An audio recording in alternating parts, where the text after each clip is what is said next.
Hello everyone, welcome back to my channel. तो कल की वीडियो में हमने फंडामेंटल राइट्स के राइट टू इक्वालिटी के जितने भी आर्टिकल्स थे उनका ओवरव्यू जाना था। आज की वीडियो में हम राइट टू फ्रीडम में जो 5 आर्टिकल्स हैं उनका ओवरव्यू जानेंगे। तो शुरुआत करने से पहले आप सब मुझे ये बताइए कि 15 अगस्त 1947 को क्या हुआ था। तो बहुतों का आंसर होगा मैम, इस दिन हमारा देश आज़ाद हुआ था। टेक्निकलिटी तो सही है, हमारा देश आज़ाद हुआ था, लेकिन हमारे जो इंडियन सिटीजन्स हैं उनको जो फ्रीडम है वो मिली थी कॉन्स्टिट्यूएंट असेंबली के द्वारा, जब हमारे फंडामेंटल राइट्स प्रिपेयर हो रहे थे। तो उन्हीं में से हमारे कॉन्स्टिट्यूशन ने राइट टू फ्रीडम दिया है हमारे सिटीजन्स को, जिसमें ये 5 आर्टिकल्स हैं जिनका डिस्कशन आज हम इस वीडियो में करेंगे। तो सबसे पहला जो आर्टिकल है वो आर्टिकल 19 है, जो कि हमारे इंडियन सिटीजन्स को 6 डेमोक्रेटिक फ्रीडम्स जो है वो प्रोवाइड करता है। For example, freedom of speech and expression, assembly, association, movement and the residence. मान लीजिए कि कोई स्टेट की पॉलिसी है और हमारे देश का कोई इंडियन सिटीजन उस पॉलिसी को क्रिटिसाइज़ करता है और जो हमारी गवर्नमेंट है वो रिटेलिएट करती है। तो इंडियन सिटीजन्स के पास ये राइट है कि वो डायरेक्टली सुप्रीम कोर्ट में जा सकते हैं और अपने राइट्स के खिलाफ आवाज़ उठा सकते हैं, क्योंकि उनके आर्टिकल 19 को हनन किया गया है। तो ये स्टेट के अगेंस्ट आर्टिकल जो है, ये Indian citizen directly supreme court में इसे लेके जा सकते हैं, क्योंकि उनके freedom of speech and expression को दबाया जा रहा था। दूसरा जो आर्टिकल है वो आर्टिकल 20 है। आर्टिकल 20 उन लोगों को प्रोटेक्शन प्रोवाइड करता है जिनके ऊपर क्रिमिनल चार्जेस लगे हुए हैं, उनको एक राइट प्रोवाइड करता है। ठीक है। अगला जो आर्टिकल है वो आर्टिकल 21 है।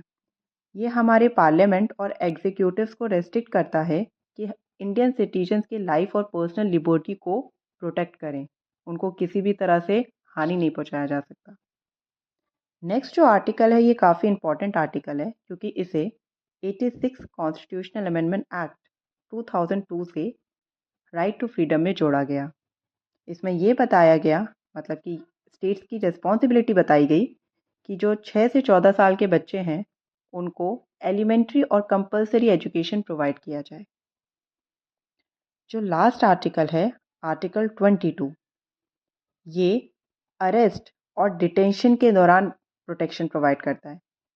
ये कहता है कि आप किसी भी सिटीजन्स को बिना बताए अरेस्ट नहीं कर सकते, आपको उनका बेसिस बताना होगा कि आप किस बेसिस पे उन्हें अरेस्ट कर रहे हैं या फिर डिटेन कर रहे हैं। तो ये हैं राइट टू फ्रीडम के 5 इंपॉर्टेंट आर्टिकल्स, जिनका ओवरव्यू मैंने सिंप्लीफाइड तरीके से बताया। इसके नेक्स्ट वीडियो में मैं राइट टू फ्रीडम को राइट टू फ्रीडम का जो आर्टिकल 19 है उसका डिटेल वर्जन लेकर आऊँगी, ताकि आपको पता चले कि आर्टिकल 19 में क्या क्या चीज़ें पहली थी और क्या क्या चीज़ें अब करंट में ऐड ऑन होती जा रही हैं। बहुत सी ऐसी चीज़ें हैं जो आर्टिकल 19 में ऐड हुई हैं, उनका एक डिटेल वीडियो मैं लेकर आऊँगी। तो ये जो 5 आर्टिकल्स हैं ये राइट टू फ्रीडम से रिलेटेड थे, जिनके बारे में मैंने बताया। अगर आपको कोई भी डाउट है, कन्फ्यूजन है किसी भी आर्टिकल को लेके, तो आप कमेंट सेक्शन में पूछ सकते हैं। मैं उसको अगली वीडियो में ज़रूर क्लैरिफाई करूँगी, आपके डाउट्स को लेकर बताऊँगी कि क्या दिक्कत हो रही है। बाकी ये जो राइट टू फ्रीडम के जितने भी आर्टिकल्स मैं डिस्कस कराने वाली हूँ अपनी आने वाली वीडियोस में, वो एग्ज़ाम पर्सपेक्टिव से बहुत ज़्यादा इम्पॉर्टेंट है।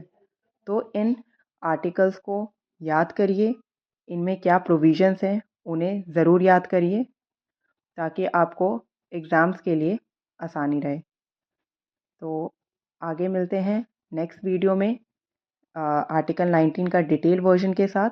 तब तक के लिए नमस्कार, thank you, thanks for watching, bye bye, take care.